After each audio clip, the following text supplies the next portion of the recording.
Hello साथीहरू नमस्ते। आज म यो एलोभेराको रेसिपी लिएर आएँ है। यसलाई चाहिँ जुस बनाएर तपाईले पिउनु पर्नुहुन्छ। यसरी एलोभेरा यसरी मजाले ग्रेट गर्यो।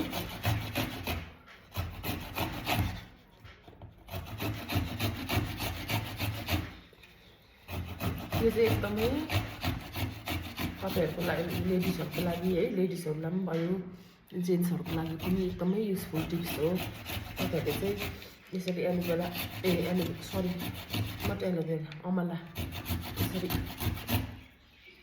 यो ग्रेट गर्यो मजाले।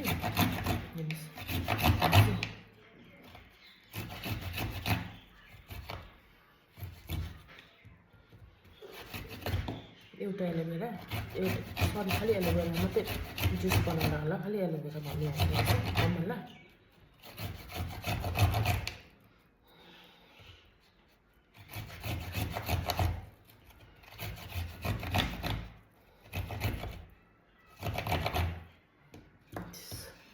यो यस्तो अमला ठुलो खालको अमला हुन्छ नि, यहाँ त पाउँदैन, मैले सिलगढीबाट मगाएको।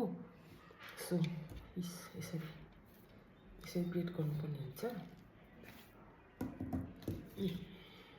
यति ग्रेट गरेको छु। त्यहाँदेखि तपाईहरुले यसलाई चाहिँ यसरी यसको जुस निकाल्नुस्। यसरी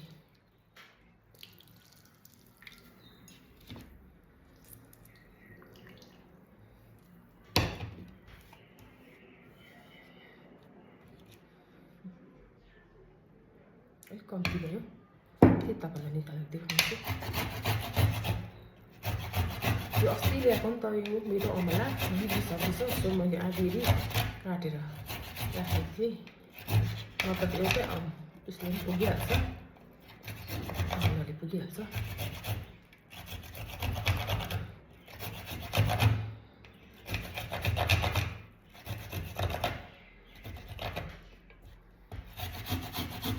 यो खालको यो जुस तपाईहरुले पिउँदाखेरि चाहिँ के हुन्छ भनेदेखि तपाईहरुको जति पनि रिङ्कल बसेको हुन्छ नि, रिङ्कल बसेको हुन्छ अथवा अब रिङ्कल आउँछ नि त, अब 30+ भएपछि त तपाईहरुको चाहिँ स्किनमा रिङ्कल आउँदैन।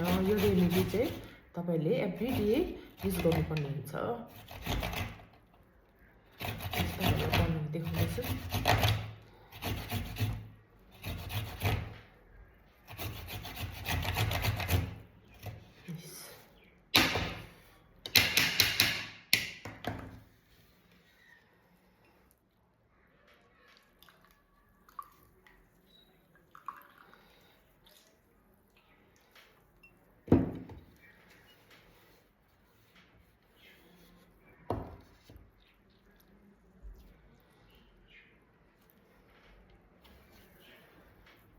यो छ नि यो योहरू चाहिँ तपाईहरुले त्यतिकै लिँदा भइहाल्छ, त्यतिकै खाँदा घाममा सुकाएर अदरवाइज चाहिँ यतिकै तपाईहरुले लिँदा पनि भइहाल्छ।